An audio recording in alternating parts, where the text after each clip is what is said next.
Good evening, everyone. Hey, what's up, everybody? Welcome back to another episode of Unveil Paranormal Podcast. We're happy to see you all tonight. Be Yep, sure to we give us are. a shout out in the comments. Yep, yet another exciting Tuesday. I like Tuesdays. Yay! All right, guys. So we have an awesome guest with us today. A gentleman I met just a couple years ago, and I don't know, Brett, how long you've known him, but every interaction I've had with our guest Bob Freeman, I've enjoyed, and I'm looking forward to chatting with tonight. How I've about you, probably, Brad? I've probably known Bob since maybe 2014, 2015-ish. So, Dang, I did not know that. yeah, I've been going to that undisclosed location in northern Indiana for a long while. So, Brad, you just know everybody. I do know a lot of people. Yeah. Well, without further ado, everybody, let's welcome Bob Freeman. Hey, welcome, Welcome. welcome, Bob.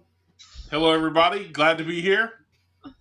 Thank you for joining us. As always, guys, if you have questions for Bob, you can go ahead and throw them in the chat, and we will share your questions.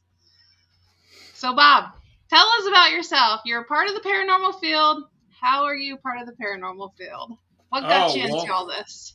I guess I'm a little longer in the tooth than some of you. So I formed my first group back in 1983. If you discount the ones that I had when I was like a kid riding around on bikes, chasing ghosts with my friends. But yeah, so in '83, we used to go around to locations that had urban legends attached to them, and we investigated graveyards, old abandoned churches, houses, and then we kind of developed a reputation, and nobody else kind of was doing this sort of thing back then. So pretty much, if somebody was having something strange happening in their house, we got a phone call, right? So yeah, it was pretty exciting back in the because this was back during the Satanic Panic, right? Yeah.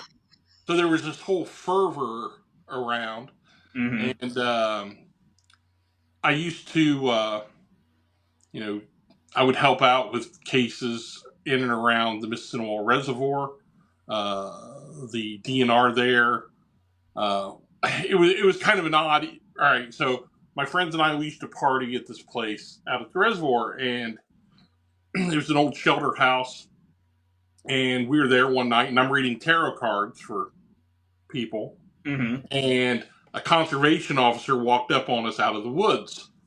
And of course, he sees the tarot cards. He's kind of freaked out. Thinks we're up to like devil worship and the like, because it's That's the what that Satanic means, Panic. right? So anyway, so we have a conversation with the guy, and I kind of explain, my views on the paranormal and the metaphysical. And so he says, "Well, do you want to see something?" Oh. And I'm like, "Well, like what?" And he goes, "Well, just why don't you come with me out in the woods?"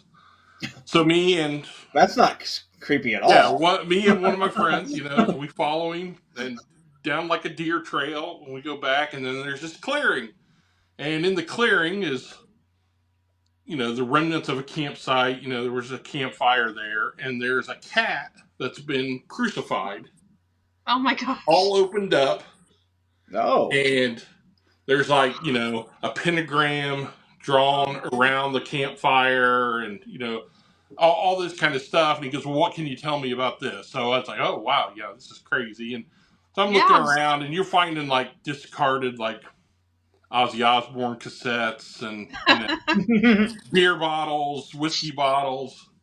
And I explained to you, "Oh, look, this isn't like actual devil worship. This is like a bunch of kids that are really into heavy metal, and they think that that's what Ozzy wants them to do." It's like, this is what you call self-styled Satanists. They're not part of some kind of weird cult. They're just stupid kids doing stupid things. So this particular CO started getting a hold of me, and So there was all kinds of stuff like that that I was involved in there in the mid to late '80s, and yeah, it just kind of set me down the path, that I've been on ever since. That that is a wild story. I've not come across any ritualistic stuff like that in the middle of nowhere, but that would be a sight to see for sure. Yeah, there used to be stuff like that all the time, right? You would Right. find altars out in the woods set up. I mean, I constructed some of them, right? They say, "Hey, did you see this? Oh yeah, no, that's okay. That was me and my friends, and we were doing a ritual. Yeah. It's fine." Uh, but others were a little more odd. There was an active uh, hermetic order in the area at that time. They were. I didn't know this at the time. I was still learning about a lot of this stuff, but they were. Are you familiar with the OTO? Right. So there was an offshoot of the Ordo Templi Orientis um, that was started by Kenneth Grant, who was like one of Aleister Crowley's disciples. Okay. And he started an Okay. offshoot called the Typhonian OTO. Mhm. And his belief was that H.P. Lovecraft's fiction was actually real, and that Lovecraft was being communicated with by these preternatural entities. So he started Okay. this order based around Lovecraftian fiction. And so there was a group operating in that area that had obviously been reading Kenneth Grant, because you would find symbols and stuff that was Symbols. from that work. Yeah. So From the so that was weird, right? So, and we kind of ran afoul of them. They burnt down our shelter house that we used to hang out at, that kind of stuff. It Aw. got a little weird. But again, it was the '80s, and everything was a little weird back then. This is true. Yep. I always tell people, like when Stranger Things first came out, it was Yes. like a thing, right? It was like, that was my childhood. They're showing my. I mean, it took place in small town Indiana. Indiana. Yep. Right. The Yep. kids riding around on bikes, Mhm. getting involved in weird little adventures, playing Dungeons and Dragons and all that stuff. That was Yeah. that was us. And yeah, so it's They pretty stole fast. your story. Yeah, right. Well, that's great. That's wow. Yeah, I wonder why. I guess because you're talking about occult stuff, correct? I mean, for those that Yes. aren't familiar with like the names you're bringing up and all that, your occult detective is kind of a label you have around you. Yes. Yes. Very So true. Yes. so what does that all entail for those that aren't sure exactly what an occult detective is? Well, most people who think of a cult detective think of it from fiction, right? You like people like John Constantine from, right. If you saw the Keanu Reeves movie, right, he was an occult detective. Yeah, any of those kind of movies or books that deal with somebody who usually is an expert in the occult that Mm-hmm. investigates occult related crimes and that kind Mhm. of stuff. Mhm. Now, Yeah. in the real world, people like Hans Holzer, Mhm. right, was a real world occult detective. The Oh, reason being is that he used science and metaphysical Yes, he and did. the occult in his investigations of hauntings. Yeah, he was like the Yeah, godfather of it. yeah. The Warrens also would be considered occult detectives, right? Mhm. okay. Because they're not just going out and investigating, hauntings and such, on the weekend with their friends.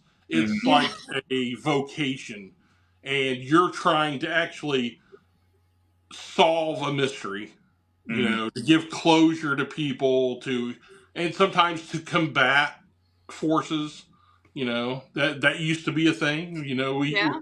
We used to go in and clean houses. Mhm. Yeah. It's like Right. now Right. if you go to a site, you say, well, don't banish them. You know, Right. because Right. it's their bread and butter. That's their money makers. Yeah. There was a place, and I won't name names, but there was a place down in southern Indiana where they had this old farmhouse that they used to hold investigations at, and it was not haunted at all. Yeah. But the guy who was running the place brought in an occultist who conjured spirits, and then they trapped them inside the house. Really? Yeah, and so you go there and you'd have these, oh, yep, there's stuff here. But it was Yeah. because they actively went out And and made it happen. things and then trapped them there. And oh man, that's a recipe for disaster. Mm-hmm. Yeah, so of course that site's no longer around. So thank goodness that Yeah. bad news, but Well, that's unfortunate too for Spirit, But I will tell you, Bob, I am not familiar with cults or occults, or I am very uneducated on this topic.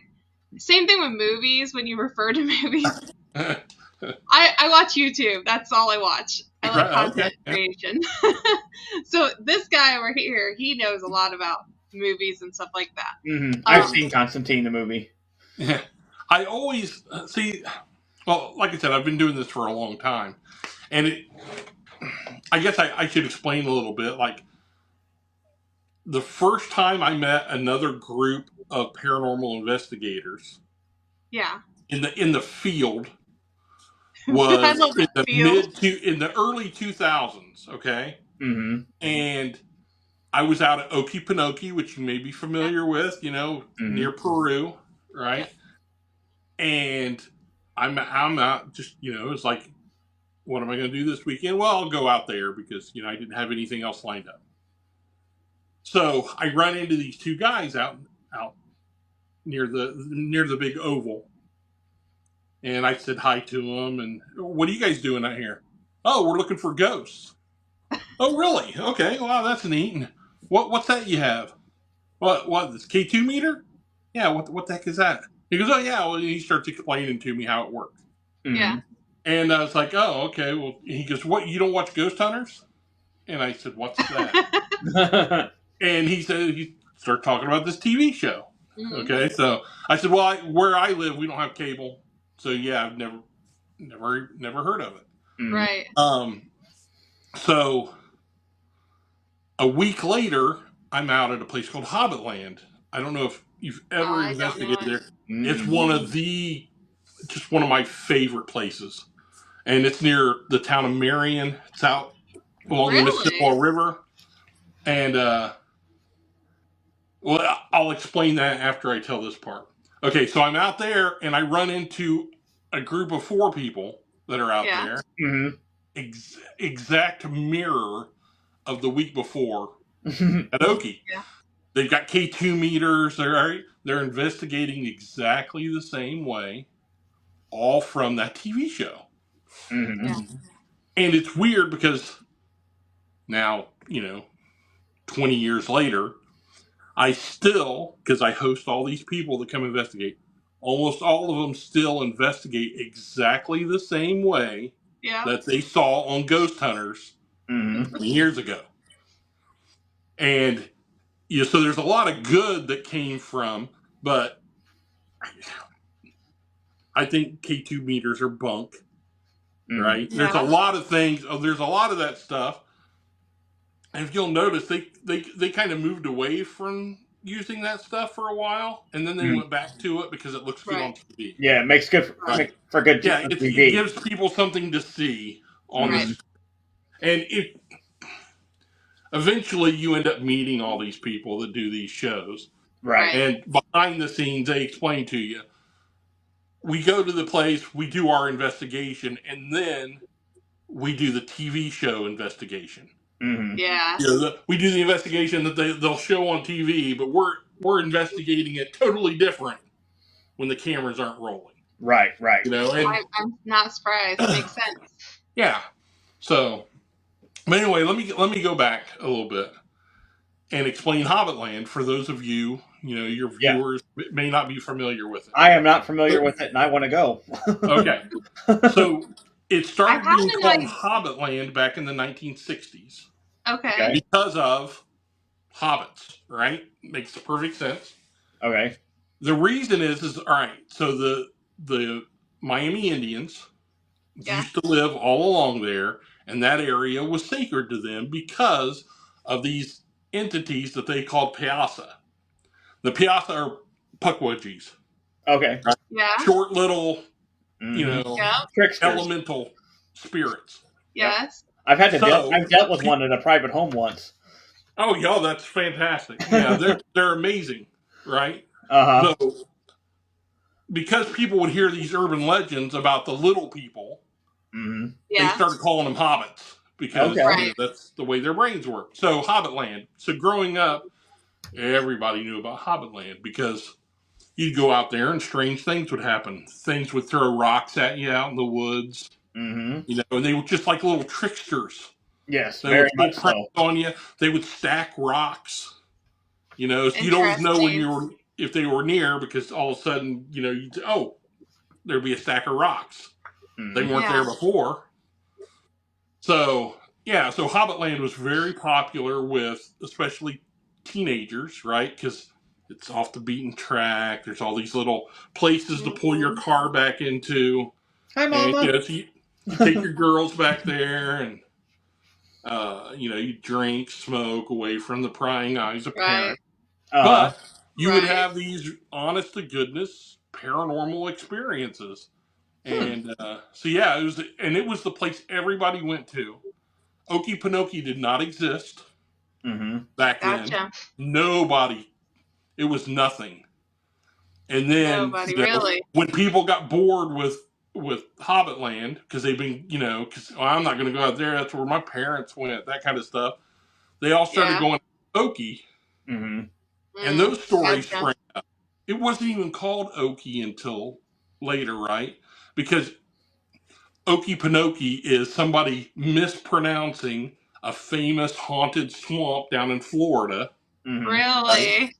Right? So it was Mm-hmm. like they wanted to call it something, so they said Okefenokee, right? Well, it was, yeah, Okefenokee swamp down in Florida that Mm-hmm. Yeah. was famous. So, yeah. Now, that's not to say that there aren't strange things out at Okefenokee, Mm-hmm. because there are, Right. I believe it. but I hear stories. I've never been. you'll find that if you go to a place and say that it's something, eventually it will be, Mm-hmm. because people bring that energy and spirits are drawn to that energy. And if some kid made up a story about seeing a devil man hanging around by a bridge, for instance, Mm-hmm. well, and enough kids go there thinking they're going to see a devil man by the bridge, eventually you're all going to be seeing a devil man by the bridge, Right. Right. Right. because that's the way it works. Mm-hmm. That's how the mind works. Yeah. Yeah, and that's I all magic. That's your occult angle, because we are surrounded by unseen spirits, unseen yeah. forces, and when you give them energy, when you feed them, They can manifest. they stay. They stay. Yeah, and they will take on the shape that you want them to, Mm-hmm. because I love that. that helps them out. It's interesting. I love that you say that because I always feel like I've on the spiritual side of things because I know you're into that too. Like spirits definitely are paying attention to what we're saying and doing around them, and they evolve, so to speak. How scary that sounds, they absolutely do. Mm-hmm. Well, okay, so I've been running a site, an undisclosed location, um, for let's see, I think I started in 2006 there, Okay. and I have watched that place evolve because Yeah. I've been there. I mean, officially investigating there in 2006, but in the 70s, I used to sneak into that place because we always knew it was haunted. And Mm-hmm. so I'd climb that fire escape and sneak in and to check the place out. But I've watched it evolve over this past 20 years Mm-hmm. from the investigators that come there, and they have reshaped that place. Mm-hmm. And one thing that I've noticed, the place is definitely one of the most haunted places I've ever been. But I've also seen that activity ebb and flow with the investigators that show up. I can believe that. It's Have, people that are haunted as much as Yeah. mm-hmm. and some investigators I know if they've booked the weekend, I know I'm in for a wild ride because they have a person or two on their team that I know is going to make everything Mm-hmm. blow up. Mm-hmm. Yeah. And I appreciate that. And that's usually why I stay downstairs Mm-hmm. and Yeah. let the investigators go up and explore the upper floors by themselves without me there, because I have a tendency to make things happen there Mm-hmm. because they Yeah. know me and they come out and right. So I try to stay away so that the people can have their own experience and not Right. experience the things I'm experiencing. Mm-hmm. So Now, on the flip side, Bob, I feel like I am like a cock block, okay, for spirits. Because, like, would you agree that people can be like that? Because, like, we went to oh, Randolph definitely. County. One of the most, I hear so many stories about Randolph County. I go, quiet. Yeah. The one and only time I've ever been there, quiet. And I'm like, it's me. It's my fault. Well, you're right, but the reason is oftentimes what I find is that you'll have people that are very attuned Yeah. Mm-hmm. to the paranormal, and they go into a place and the spirits can sense that and it freaks them out. Mm-hmm. So they're staying back and they're watching and observing you. You're the one being hunted in those instances. That would be accurate. Mm-hmm. Yep. Right? So you got to like learn to kind of flip it. What you need to learn is how to invite them in. Invite them in. Right. Yeah, Mm-hmm. conjure and make them manifest. But I do that's the need to do whole. that better. Yeah, I mean that opens you up to some dangerous things. That's the But concern. yeah, so you've got to learn the protection parts first. Mm-hmm. But yeah. Yeah, the last time I was at that undisclosed location, late last year, I was sick as a dog, and we still had a great night.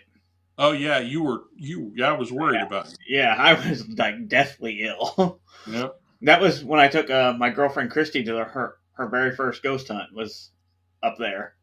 Yeah, and I remember it was very active that night. It was, Yeah. and we heard like dragging, and we were on the second floor, and we're hearing dragging from the third floor. I know John and Matt were there with me. So yeah, that was a fun night. And like I said, I've been to that location probably 10, 15 times at least. So I love that location. A couple of several weeks ago now, I was running an investigation there with some people who'd never been there before, and so I'm giving them the full tour like I always do. Mm-hmm. And we're in the museum area. Okay. Okay. So, all right. So I'm giving my spiel about that room, and all the lights are out. I'm walking towards the back door. The one with the glass in it. Mm-hmm. Okay. And as I'm walking, there's a person that's in front of me, and they're walking away from me towards that door. And I see their reflection in that glass. Mm-hmm. And so when they get to the piano, they turn and walk away. Their reflection does not. Oh Their wow. reflection stayed there looking back at us. And I turn around and I'm like, do you guys see this? And they're like, what the hell is that? And then the thing receded back into the shadows. Mm-hmm. And I was like, Wow. you hear doppelganger voices there a lot, right? Yes, I was gonna say I've heard. That's the I've heard first my time own I've seen voice a there. doppelganger Image. manifestation and apparition. And so it's always giving you new stuff to Mm-hmm. experience. And that was mind boggling.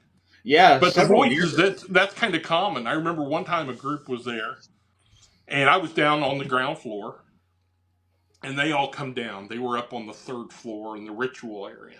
Mm-hmm. They come all the way down, and they're freaking out. And what's going on? Well, you need to listen to this, right? So they're playing the audio, and it's them talking, about, hey, did you hear that? And carrying on, just having a conversation. And then you hear me talking with them in the Oh wow! conversation. But you were Really? too I was forceful. not there, Huh? but it was clearly my voice. Mm-hmm. And they were like, and they were listening back to it to see if they'd gotten any EVP. Mm-hmm. And they were like, wait, that's Bob. Yeah, I was like, yeah, it is. Yeah, I know my own voice. Mm-hmm. So yeah, that those kind of things are a lot of fun. Yeah, I was there several years ago, and in the women's room, we caught what sounded like my voice, but it was my voice with a British accent. It was weird. Oh wow, Yeah, it was distinctly my voice, but it had like a British accent to it. that is that's pretty neat. I like that. Mm-hmm. That's And then, the old brothel. Yeah. right, yeah. And then a couple times ago, I was there with Shadow Seekers and Jeremy York, and we had that door close. Oh yeah, yeah. That was And they caught it, and they caught it clearly on video. That was fun. That was a fun night too. Yeah. That's like one of my favorite stories that I always tell about that place, and it's because it wasn't during an investigation. My father used to be the president of the owners of that building, Mm-hmm. and I was up there helping him fix a computer that was on the fritz. And so we're sitting there on the 1st floor, and we start hearing heavy footsteps above us, and he's like, "Oh, you hear that?" And I said, "Yeah, Dad, I hear that all the time. It's okay." It's like, I go back to working on the computer. He goes, "Oh, should we go upstairs and check it out?" Now, my dad, I'm a really big guy, right? My dad was like 550 pounds. I mean, he was a huge guy. So Mm-hmm. if he wants to go upstairs, you go upstairs with him, right? Yeah. For sure. Yeah, stairs are not his friend. So we go up, and we're walking down the hallways, and all the doors are shut as we walk down the hall. Mm-hmm. And I'm opening a door, and anybody here, and shutting it, and we make our way down to the museum area, and we walk inside there, and some things we thought maybe have been moved, perhaps. Mm-hmm. But we walk around, and when we had walked in the room, we shut the door behind us. So he's like, "Well, I'm not hearing anything now." I said, "Yeah, they're like that. They can be cagey." So we go to leave, and I open the door, and there's a stack of chairs sitting in the doorway, blocking our way out. Oh shit! Really? And he's just come through that door, Like it moved it there right? after And you he's went like, in. "Whoa, what did that?" I said, "What do you think?" Like, I keep telling you this place is haunted. So we move the chairs out of the way, and then as we're going down the hall, every door is wide open, right? Wow. So yeah, I'm glad he got to experience that, because Mm-hmm. I mean, he'd heard noises before, but he'd never seen anything like move and shit. like that. Yeah. So. Perhaps it's because you were there, Bob. Well, I mean, that could be. They were messing with me and putting on a show for my father. That's. Yeah. For sure. Wow. That's cool. I do have to ask, you don't have to disclose the location, but there was a mutual friends of ours, like somebody down below. Corey introduced me to a location near the Marion area that I'm wondering if it's the same, because at the place we went to, we had a similar experience of a possible entity, hobbit type in that area. So I don't know if it's the same area or not, but I was just reiterating that maybe that type of activity is still going on if it is the same location. Oh yeah, it definitely still goes on there. Yes. Okay. So could very well be. Yes. I know I want to go trip to Marion now. Now, Are you guys familiar with Seven Pillars? I've heard of it. Okay, Yes. it's along the Mississinawa River, and Yes. the Mississinawa River for me is the lifeblood of the paranormal in northern Indiana. Mm-hmm. Yeah. I mean, it's just like a road map. You can follow the length of that river, and it's site after site after site after site. Right. But it all culminates in Seven Pillars, which the Yeah. Miami Indians believed was where, when you died, your soul passed through those pillars on the way to the Milky Way, which was heaven. Okay. Right? Really? And the Peasa, the Pukwudgies, were the Mm-hmm. guardians of that gateway. That would make So sense. Yeah. a woman recently reached out to me because her and her kids were out there taking pictures, and they saw a little person, a little demon thing, as she said, Yeah. Mm-hmm. and it was throwing rocks at them and hitting them. Oh. And so Huh. she's freaking out, and she turns to run away from it. And there was a Native American man Mm-hmm. standing there, and she almost runs into him. And she steps out of the way and says, "Excuse me." She thought, he was a He was. local participant. Uh-huh. Yeah. And her son says, "Who are you talking to? There was nobody there." So Oh she shit. had a So those are the kind of phone calls I get. Near that same place is a place called Red Bridge, which Okay. spans the reservoir. And a woman called me just after Perry Unity. Was it, I think, last year? And she was driving across that bridge, and she sees a man standing in the middle of the bridge, like Hmm. with a long trench coat on. So Mm-hmm. she Mm-hmm. slows down and then stopped because the guy's not moving. So her lights are on this guy. And all of a sudden he opens up his coat, and it's not a coat at all, it's wings. And Oh Wow. he wow. takes off, flies straight up. Hmm. I'm like, that sounds like the Mothman, right? Mm-hmm. Yeah. Right. Mm-hmm. Kind of. So a couple days later, I get another phone call from another woman Mm-hmm. who's driving on a little side road that comes into where that red bridge is. And she notices out of the side, corner of her eye, and she looks over and she sees a dark silhouette of a man standing against a tree. And she thinks it's kind of weird, and so she's looking at him, and then all of a sudden he flies straight up, like his back against the tree, like he's just scooting up the tree Hmm. with his back to it. So I'm like, yeah, that's one of the nice things about being me. I give out my Yeah. phone number everywhere, and I Mm-hmm. get Yeah. weird phone calls like that from people. That's awesome. So yeah, so we've been going out there trying to catch this thing, just catch sight of it or something, but Right. to no Yeah. avail. As my mom, So as my mom commented, my grandma Dodie was part Miami Indian, so oh really? yeah, and her daughter, my grandmother, is like the spitting image of Francis Slocum, Oh who, wow. who was taken by the Miami Indians. Yeah, He was that's a great story. One of my favorite stories. She was a redhead. My grandmother was a redhead and looks pretty much identical to her. Yeah, it's pretty fascinating because nobody knew that she was a white woman Mm-hmm. until she was like in her late 60s. Right. And there's this woman from Fort Wayne used to go down and sit with her and collect stories and stuff from her. Mm-hmm. And one day she leans over and she goes, "You want to know a secret?" Sure. And she pulls up the sleeve of her, overcoat Yeah. and shows, because she's all tanned, right? Except for Right. there. And Uh, she's like, "Oh my gosh, you're a white woman." She goes, "Shh, don't tell anybody." yep. Yeah, so that's Yeah, pretty I've had several cousins do like long lineages of our family, and yeah, we're definitely deep into the Miami Indian.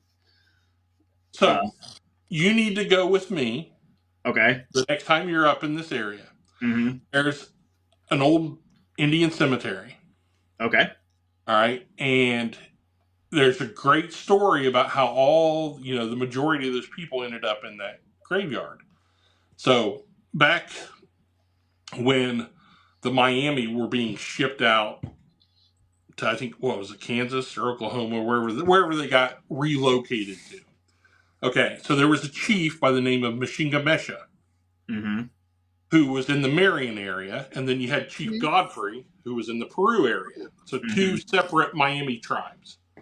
So Mashinga Mesha signed a deal with the United States government for his tribe to become U.S. citizens, and they'd give up their tribal rights.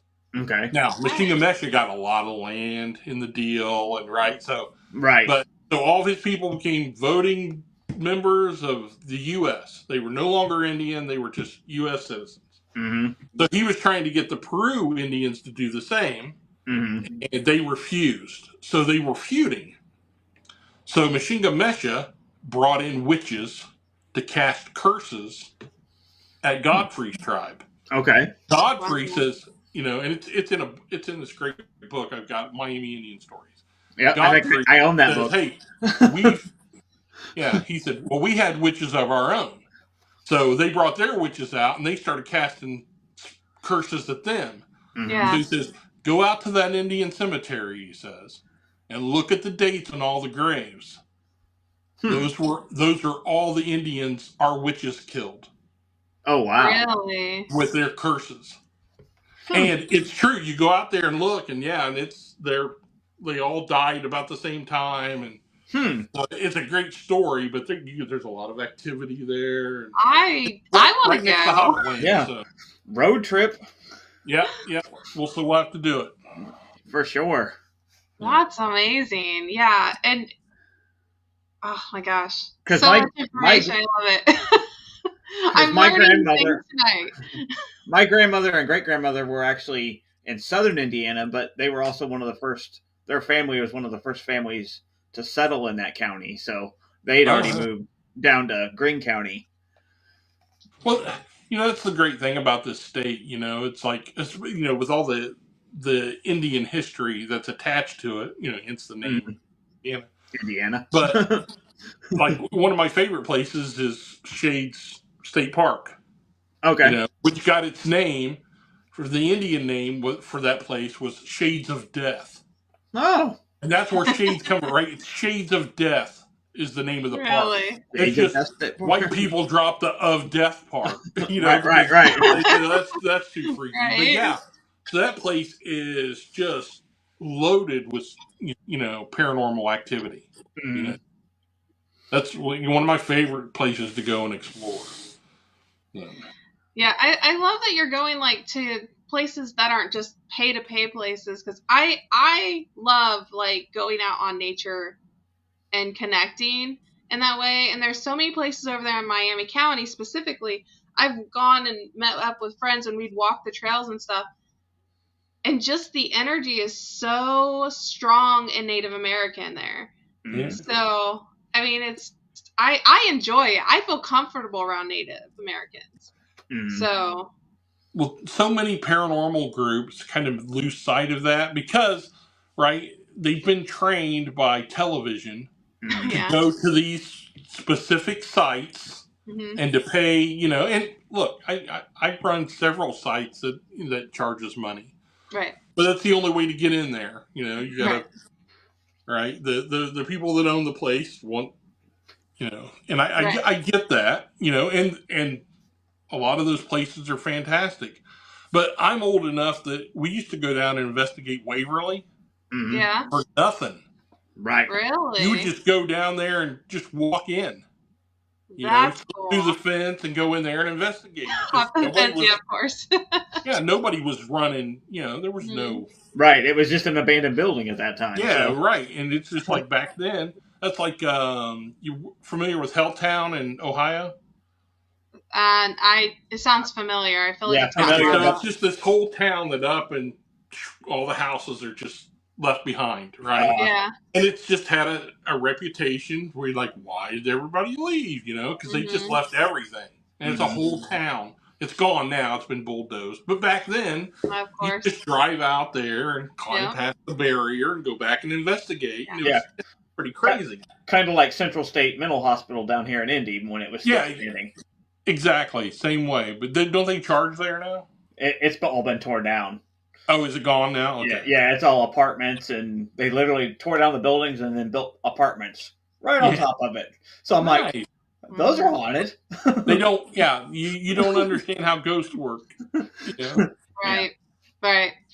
Yeah, I mean, the way you investigated, as a teenager, we would do that. We'd go to old schoolhouses that were middle of the country. Because, I'm an Indiana girl, it's where I was raised, only a couple counties over from you.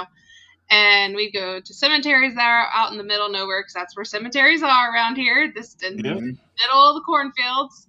And, we would do that. There'd be I ran around town all the time. We'd go in abandoned houses, stuff like that. So I do remember the days of just going in and seeing what happens, but Mhm. it's Yeah. definitely It it's doesn't definitely have different it now. doesn't have a real history behind it yet. Right. You're a part of its history. Right.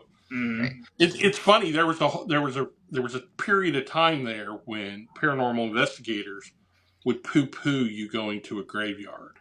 Well, Right. why would there be ghosts there? It's like it's like they're dead. They died somewhere else, and that kind of thing. But it's like they don't know their history, right? And I think we've talked about this before. A grim, right? Mhm. Whenever they would set up a graveyard, you would bring in usually an animal, a dog, Mhm. To watch most over it. typically, and they would kill the dog and bury it before any people were buried in there because I did the not know that. the folklore was that the first person buried in a graveyard would haunt Mhm. that graveyard. Mhm. Okay. So they would come in, they would kill an animal, bury it, and then so that's why so many graveyards you hear like disembodied growling dogs, Growling. stuff like Right. that. Ah, It's the grim protecting the graveyard. Yeah. interesting. Yeah. You know how So you were in talking about. up in Lebanon, Uh-huh. that graveyard's got a horse. Really? Yeah, there's a ghost horse up in Lebanon that you can sometimes interact with, and So that's I why was down. they buried a horse there, and it was That's became the crazy. protector. I was down at Central, or not Central State, Step Cemetery down in Morgan Monroe, Yeah, one of the most famously known haunted cemeteries here in the state. And you know how you were saying you found like occult stuff around there? I was there yeah, once, and a coven of witches showed up while I was there.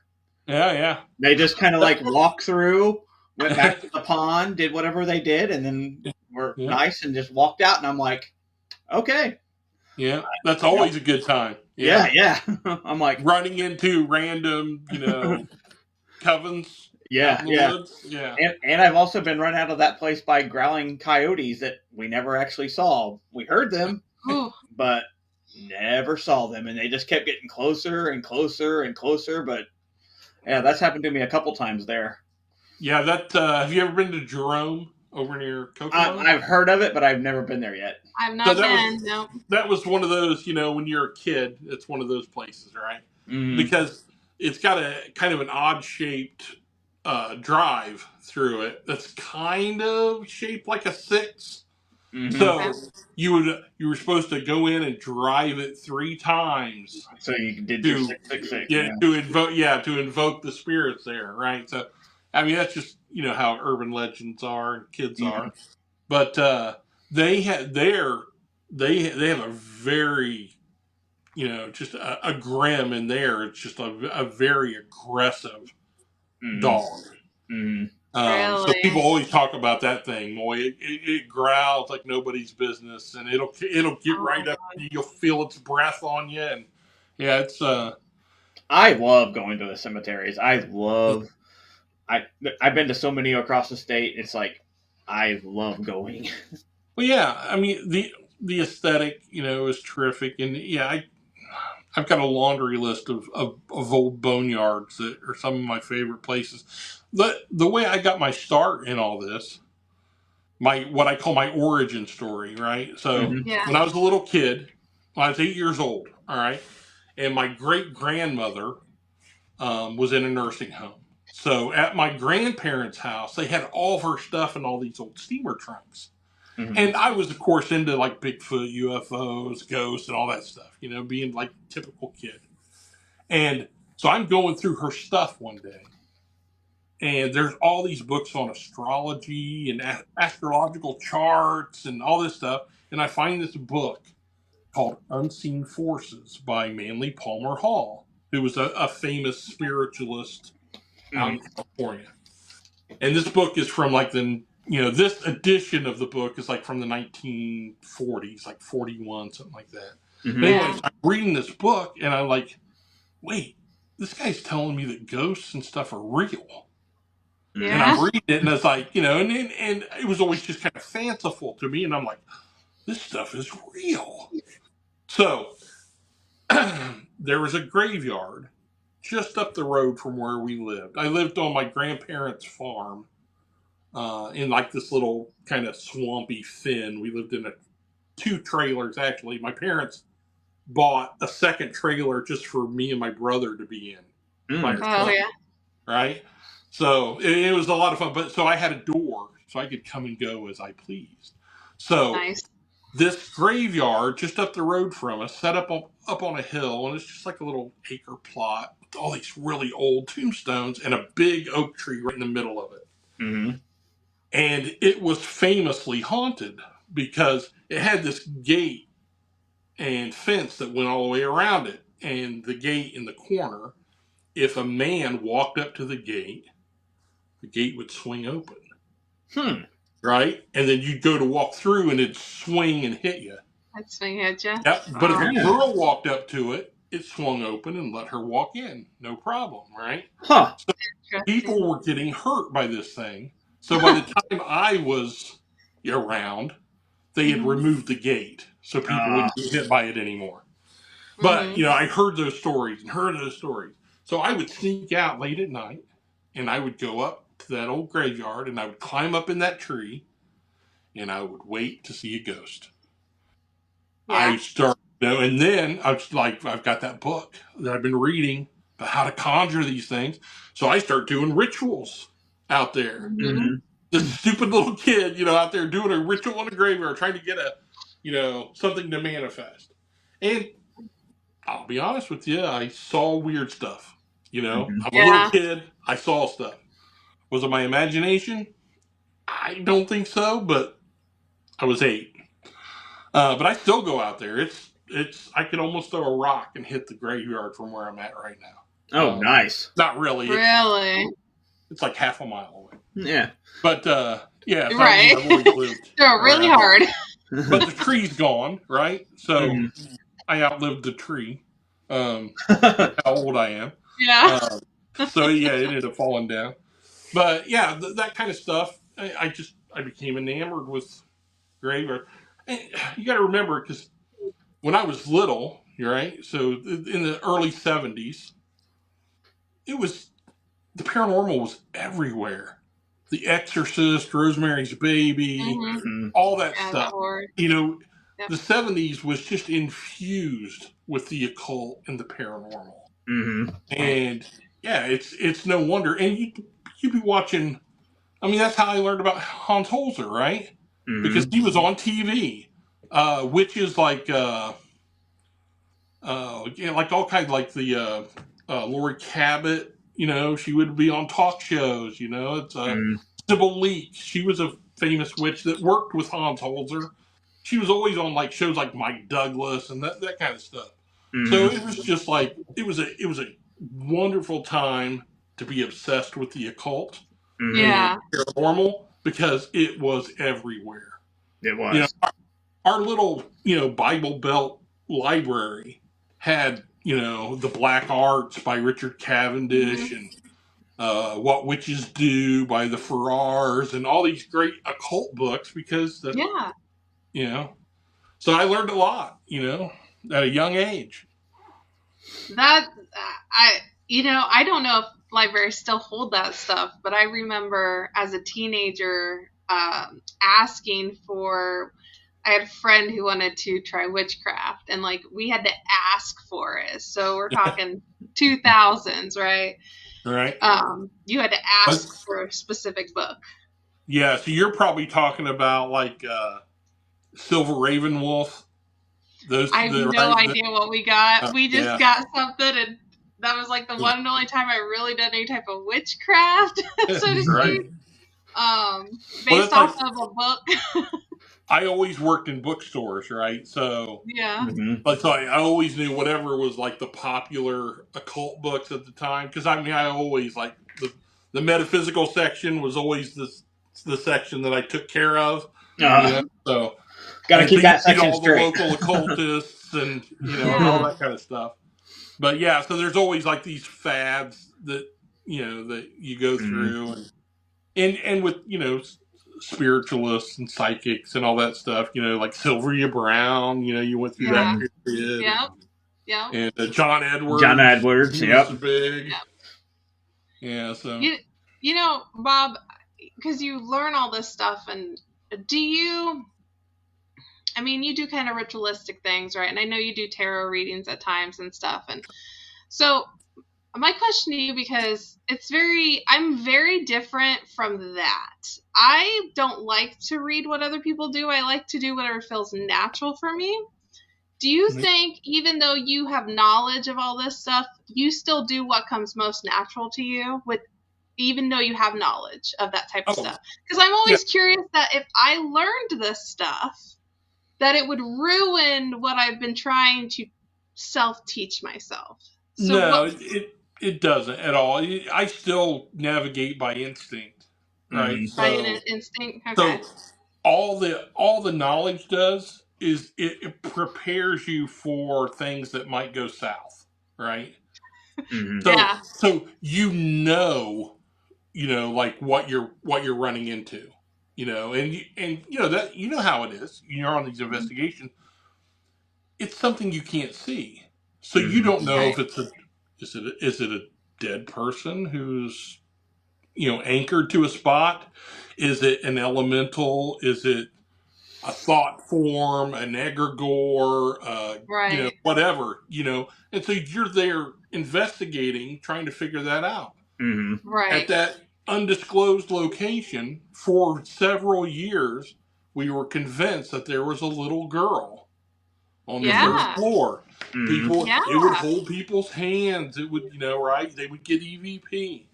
But Wait. When was I eventually you there? figured out, oh, no, it was not a little girl. It was something far more devious that was Mm-hmm. pretending to be a little girl because it knew it could play on your sympathies, and it Yeah. and it would feed off the fear that it would generate by suddenly scratching you, or you know Mm-hmm.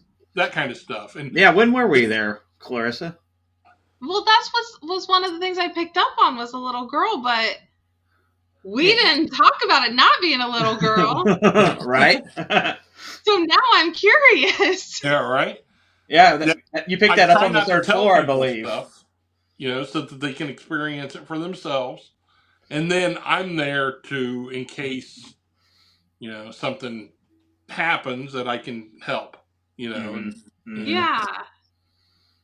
Interesting. yeah. So, can I ask what do you guys think it is? It's just like some specific type of spirit, or it's just Well, that's the wonderful thing about that location is you have transient spirits that pass through there, mm-hmm. right? So you might go there, and the spirits that you're used to connecting with Mm-hmm. won't be around at all, and there'll be all these strange entities that have moved in for Yeah. Yeah. like a day or two before Yeah. they move It kind of on. feels like almost like a train depot. It's like yeah, it's very much a way station. That's how I refer to it. And Mm-hmm. there is one particular spirit, that very negative spirit that you run into, that shadow figure that we've experienced many times, Mm-hmm. Yeah. that we got EVP from it once, where it said that we were like, hey, where did the spirits come from here? And it says, I brought them through, right? And it's like, oh yeah.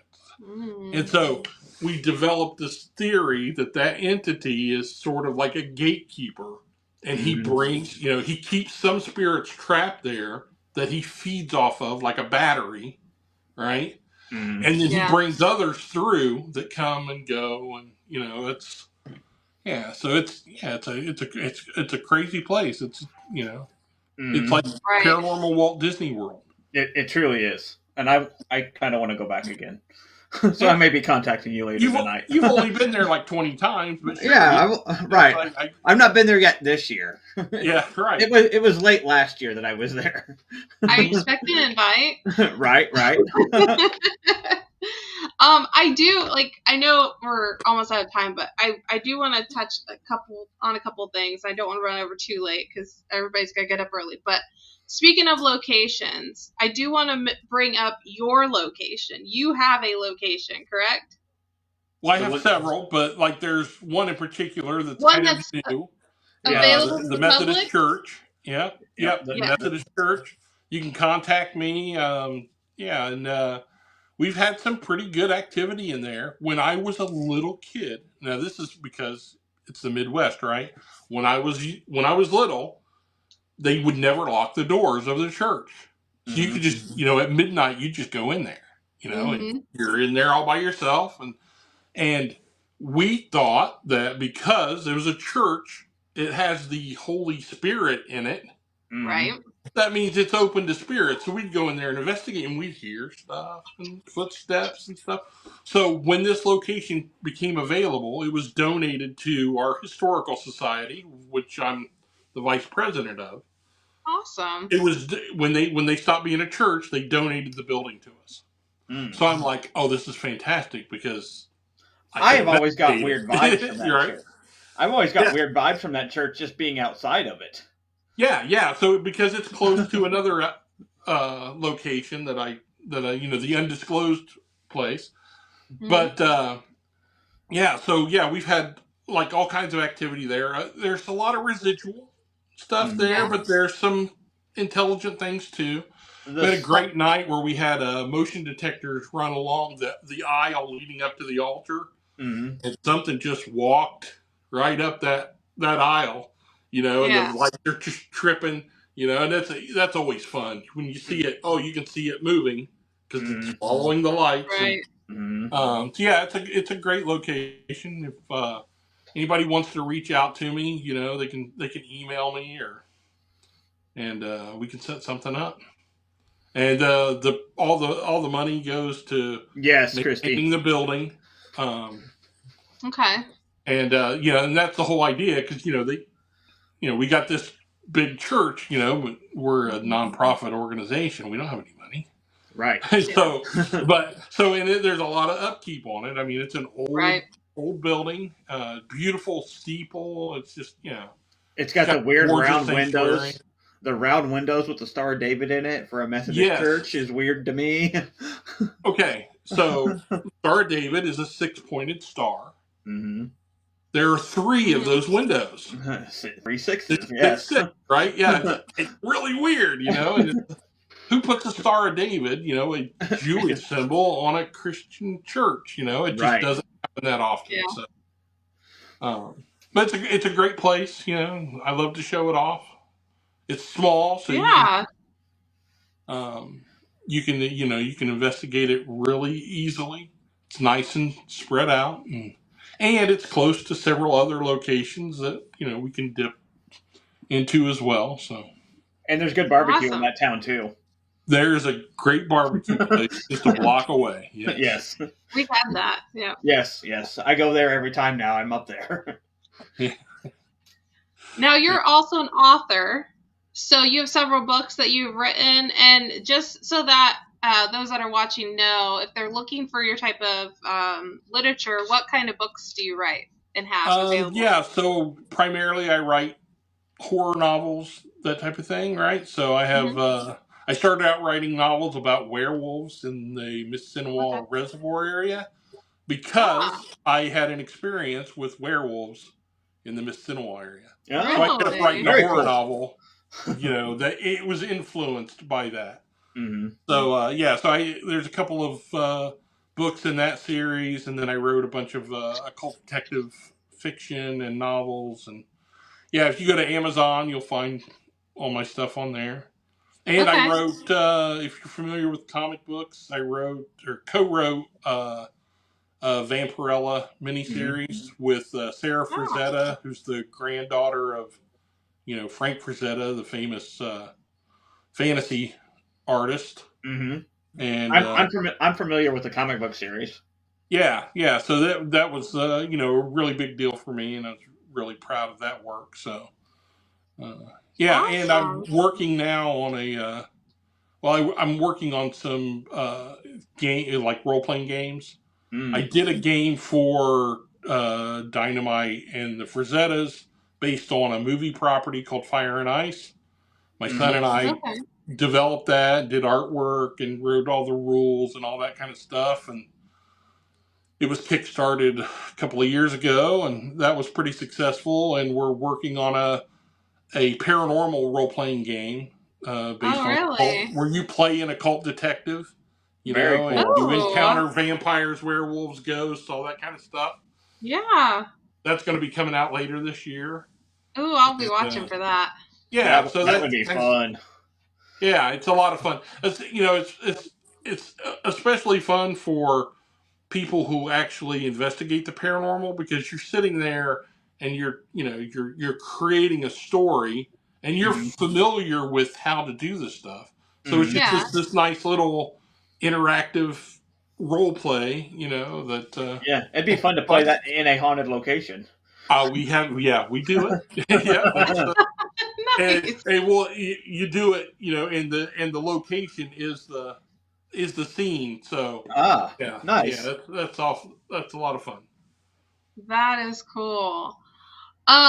And I do have, just for those of you that are watching, I do have Bob's website and the links below if you want to go there, find him on social media.